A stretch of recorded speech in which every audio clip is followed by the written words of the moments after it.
నా పేరు నరసింహులు, మాది గుడెంగడ్డ. నేను ఒక 6 ఎకరాలు నాటేసిన. అది ఫస్ట్లో వరి మంచిగా లేదని చెప్పి రైతు మిత్రకు పోయినా, వాళ్ళు వచ్చి పొలం చూసిరు కాబట్టి దీన్ని ధరణి గుళికలు వాడాలి అని చెప్తే ఆ గుళికలు సన్నపాలు తీసుకొచ్చి వాడడం జరిగింది. దాని వలన మనకు వరి అయితే ఇప్పుడు మంచిగా ఉంది.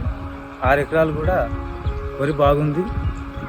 మరి 28 నుంచి 30-35 వరకు పిలకలు కూడా బాగా వచ్చినాయి. ఇప్పుడు పొట్ట దశకు వచ్చేసింది. వరి అయితే ఎలాంటి ఇబ్బంది లేకుండా మంచిగా ఉంది. ఆ మందు అయితే మంచిగా పనిచేసింది.